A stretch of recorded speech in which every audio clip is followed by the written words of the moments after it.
All right, everyone, this is the American Werewolf, and I am here today to talk to you about Andrew Hyatt's Sight, which was a film that was released last year but has been distributed through Angel Studios into the cinema houses as of this week. And I saw it yesterday, and Angel Studios so far has done no wrong to me. They were the original distributors of the crowd-funded series The Chosen that has just become a runaway hit. I own all 3 seasons of The Chosen, and even though now in its 4th season it's being distributed by another company, I can never thank them enough because I think that's one of the best series I've ever seen. Maybe the best series I've ever seen so far. They also distributed last year the runaway hit Sound of Freedom, about child sex trafficking. They take on some tough subjects that star Jim Caviezel. That was a big runaway hit in the box office.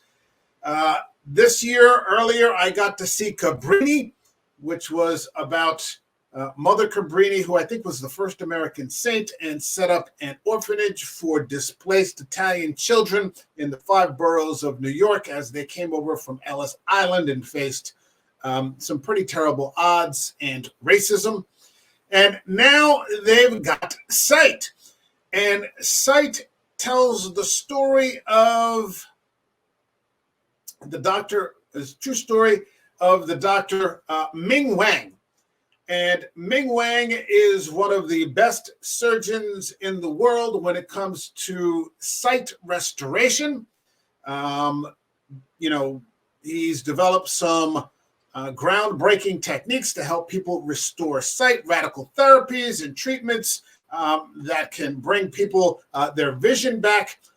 And he does a lot of pro bono work, and he just seems like this really together guy. And then one day, across his desk comes the case of a young Indian girl who was deliberately blinded by her mother-in-law in Calcutta by pouring sulfuric acid into both of the little girl's eyes. It's like the 6-year-old girl, and this woman thinks that she can send the child out to beg and make more money from blinding her and drawing more sympathy and put more money into her own pocket. So the girl is removed from the home and brought to America by the Catholic missions and the sisters there. And what ends up happening inadvertently is that encountering this case triggers a lot of darkness within the doctor himself that he's sort of suppressed and pushed down from his experiences in China during the Cultural Revolution, which were extremely violent and led to the deaths of several people that he was very close to, including a young girl that he loved when he was a teenager. Andrew Hyatt is a director that has done some faith-based productions like Paul, the Apostle of Christ, that I've covered and reviewed for another channel, Divine Will Era, and I'll put a link to the description to Divine Will in there if you want to go check that out. He's also done some other faith-based productions like Full of Grace, which is about the last earthly days of Mother Mary. And now he brings this forward to us again through Angel Studios. And the thing about Angel Studios is that a lot of their stories are true stories. If we're talking about Sound of Freedom, if we're talking about Cabrini, if we're talking about Sight right here. But the catch of it is that they really don't enlist, with the exception perhaps of Sound of Freedom, big A-list stars. You're not going to see Leonardo DiCaprio or a Kate Blanchett or somebody like that in an Angel Studios film. They use relatively unknown actors and usually will cast a Hollywood actor that you would recognize in a supporting role. Now, in this case, you've got Greg Kinnear. Greg Kinnear is like the supporting doctor for Dr. Ming Wang and sort of his support system as he is sort of forced to confront his own issues and demons that he has just sort of managed to push down.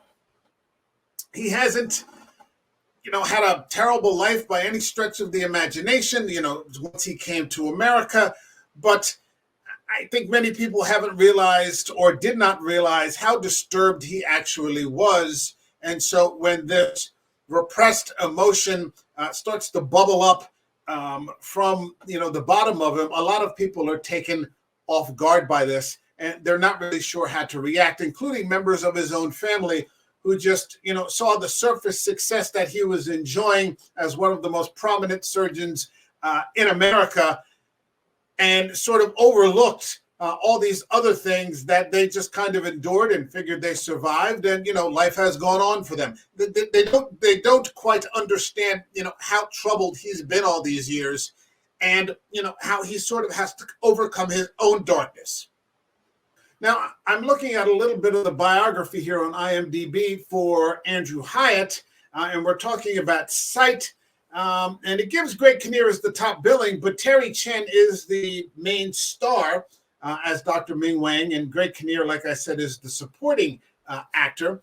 But the film is the winner of Best Cinematographer, Best Actor, and Best Feature Film at the 2022 ICVM Crown Awards, and the Best Narrative Feature at the 2023 Heartland International Film Festival. And so it's just being released into the mainstream this past weekend.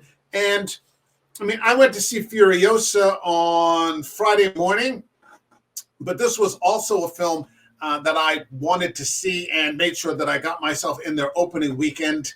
I don't know that a lot of people are going to be talking about it, but you definitely should be.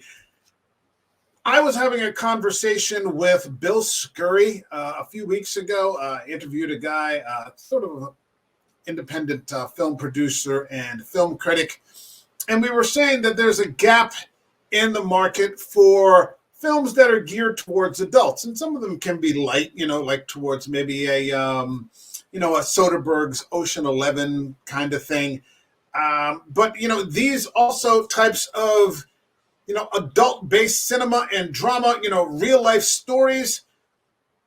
These movies are being released, but they're being done on a much smaller scale by a growing studio like Angel Studios. They already have, I think, 2 more films, maybe 3 lined up for this year. They've been consistently churning out these high-quality human interest stories that aren't blockbusters. And so, it's not Furiosa. It's not Kingdom of the Planet of the Apes. It won't be the Deadpool movie. But they're made for relatively, low numbers and generally tend to be profitable and very critically successful. And so as he struggles to restore the sight of this young girl, he comes to the realization that restoring her sight is not the miracle. She is the miracle, in that she has overcome the darkness of this trauma that she's gone through and is now leading a happy, joyful life as a human being, surrounded by people and friends and loved ones and people that just care for her. That's the miracle itself, that, even though she may be blinded and the light of the world, of the exterior world, is denied to her, there's no denying the light that comes from inside of her. And so that system of thought slowly starts to replace the darkness that's inside Dr. Wang. And he begins to live his life to the fullest by letting go of the things that have happened in the past and moving forward in faith with the help of God, and exploring all the joyful possibilities that the world does offer, even though these other things happen as well. You can't allow yourself to be consumed by them. So I sat there. The movie was about an hour and 50 minutes, an hour and 55 minutes. I enjoyed every second of it. I saw some people on Letterboxd complaining about the pacing. It's not an action movie. It's a true story about real people. And yeah, guess what? life doesn't move at the pace of a CGI blockbuster. So if you're looking for something a little more serious-minded as an adult, it's probably not going to appeal to the average 15 or 17-year-old. I don't even know if they watch movies anymore. I think they watch them in 15-minute increments on their phone. This is supposed to be a smarter generation, but so far I've seen no evidence of it. This is a movie you should check out. It's worth it. We need to start getting people back into the theaters again. So if you're, looking for something that's a little more mature, this is a film that will definitely leave you with a good feeling. There's darkness in there, but of course, it's the light inside you that overcomes the darkness on the outside. That's my video. What's my rating for this film? I'm giving it 5 stars, 5 out of 5. I love what Angel Studios is doing. There's another movie coming up soon. I can't remember what they're calling it, but it's basically about how a town just proceeds to adopt a whole batch of children. Another true story. And then there's another one coming out, I think, about someone on death row or something along those lines. But like every time they put one out, I make a point of going to see it. Now, I've said this many times. I have the Regal app, so I pay $21.99. So I pay 53 cents every time that I go to see a movie and a service fee. I redeem points. I got a large popcorn and a soda yesterday for $9 just by redeeming points and going to the movies. And it's no chore to sit down and watch a movie like this. So 5 out of 5. That's my video. Like the video. Are you going to go see it? Do you want to? Are you looking for something that's not, just some rock'em sock'em thing? I enjoy those movies too. Like I said, I went to see Furiosa. I've seen Kingdom of the Planet of the Apes. I saw Kong and Godzilla. Tons of movies out there like that I enjoy as well. But I'm at that point in my life where, I need to see things like this too and to hear that message. So 5 out of 5. That's my video. Like the video. Leave a comment. Subscribe to the channel. I will see you all in the next video because I'm going to be at the movies. Have a good one, everybody. God bless you.